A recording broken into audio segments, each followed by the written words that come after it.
राजकोषीय घाटा जीडीपी का 4.4% रहने का अनुमान है। राजकोषीय घाटे को वित्तपोषित करने के लिए दिनांकित प्रतिभूतियों से निवल बाजार उधारियों के 11.54 लाख करोड़ रहने का अनुमान है। शेष वित्तपोषण लघु बचतों और अन्य स्रोतों से आने की संभावना है। सकल बाजार उधारियां 14.82 लाख करोड़ रहने का अनुमान है। अब मैं भाग 6 की ओर बढ़ती हूँ।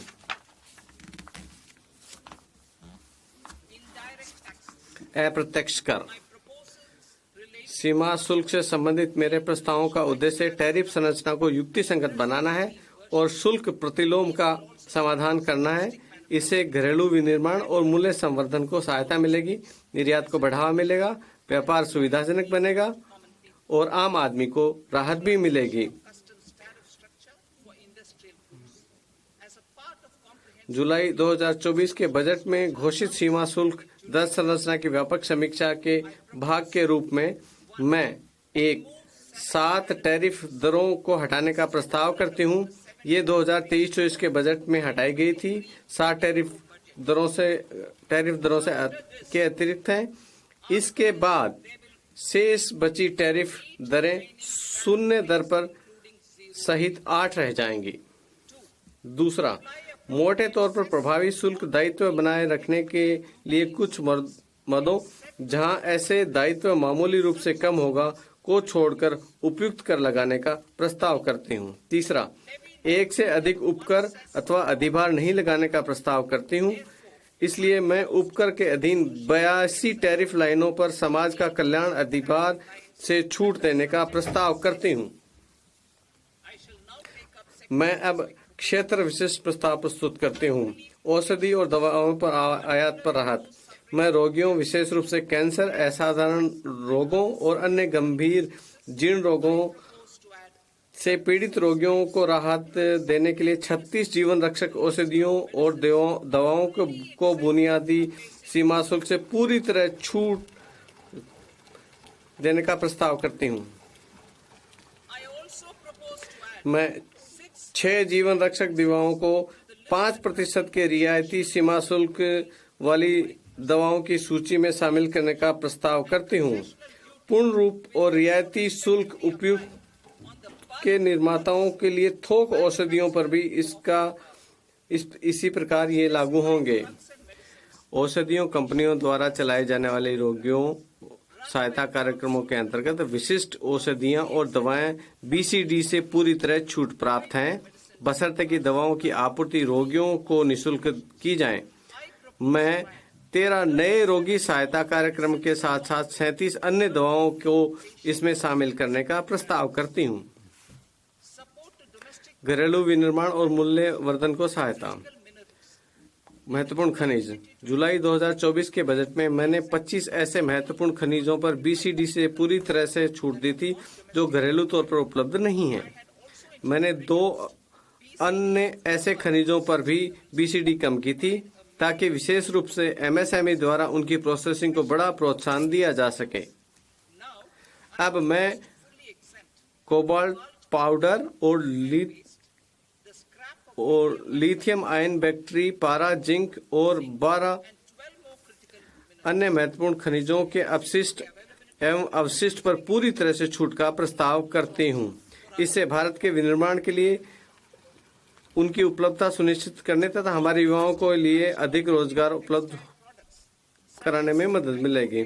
मैं प्रतिस्पर्धी मूल्यों पर तकनीकी वस्त्र उत्पादों जैसे कृषि वस्त्रों, चिकित्सा वस्त्रों, भू वस्त्रों के घरेलू उत्पादन को बढ़ावा देने के लिए पूरी तरह से छूट का प्रस्ताव। वस्त्र मशीनरी की सूची में 2 अन्य प्रकार के शटल रहित करघों को शामिल करने का प्रस्ताव करती हूँ।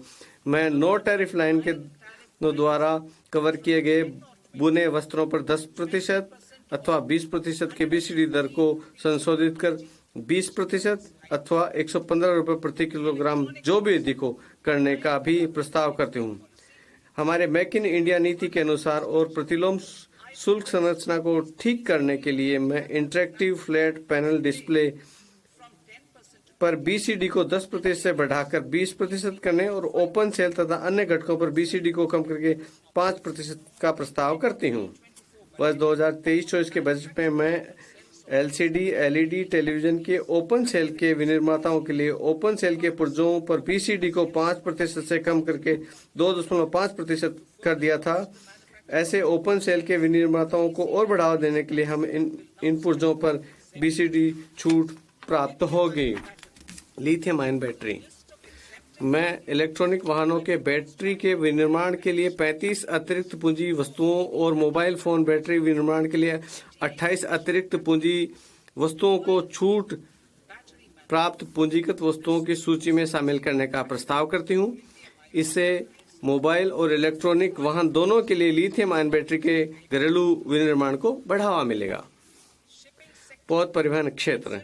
ये मानते हुए कि पौध परिवहन में उत्पादन शुरू करने से पहले की लंबी अवधि होती है, मैं जलपोतों के विनिर्माण के लिए कच्चे माल घटकों, उपभोज्यों तथा पुर्जों पर अगले 10 वर्षों तक BCD से छूट जारी रखने का प्रस्ताव करती हूँ।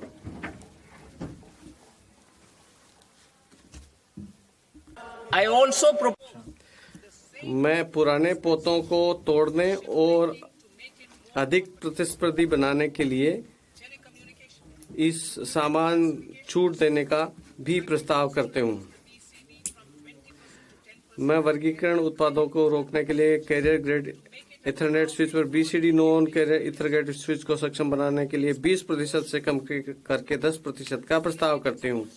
हस्तशिल्प के निर्यात को बढ़ावा देने के लिए मैं निर्यात की समयावधि को 6 महीने से बढ़ाकर 1 वर्ष करने का प्रस्ताव करती हूँ, जिससे आवश्यकता पड़ने पर आगे और 3 महीने के लिए बढ़ाया जा सकता है। मैं शुल्क मुक्त इनपुट की सूची में 9 और मदों को शामिल करने का भी प्रस्ताव करती हूँ। लेदर क्षेत्र। मैं घरेलू मूल्य वर्धन और रोजगार के लिए आयात और सुविधाजनक बनाने के लिए वेट ब्लू लेदर पर BCD से पूर्ण छूट देने का प्रस्ताव करती हूँ। मैं छोटे चर्म शोधकों द्वारा निर्यात को सुविधाजनक बनाने के लिए क्रस्ट लेदर को 20% निर्यात शुल्क से छूट देने का भी प्रस्ताव करते हूँ। समुद्री उत्पाद। वैश्विक समुद्री खाद्य व्यापार को भारत की प्रतिस्पर्धात्मकता को बढ़ाने के लिए विनिर्माण हेतु फ्रोजन फिश पेस्ट और इसके जैसे उत्पादों के निर्यात पर BCD को 30% से घटाकर 5% करने का प्रस्ताव करती हूँ। मैं मछलियों और झींगों का आहार बनाने के लिए फिश हाइड्रोसिलेट पर BCD को 15% से घटाकर 5% करने का प्रस्ताव करती हूँ। जुलाई 2024 के बजट में वायुयानों और जलयानों के लिए घरेलू MRO के विकास को बढ़ावा देने के लिए मैंने मरम्मत के लिए आयातित विदेशी मूल की वस्तुओं को निर्यात की समय सीमा 6 महीने से बढ़ाकर 1 वर्ष की थी, जिसे आगे 1 वर्ष के लिए और बढ़ाया जा सकता है। अब मैं रेल सुविधाओं के लिए भी इसी छूट का प्रस्ताव भी करती हूँ। वर्तमान में समय सीमा शुल्क अधिनियम 1962 में प्रोविजनल कर निर्धारणों को अंतिम रूप देने के लिए किसी समय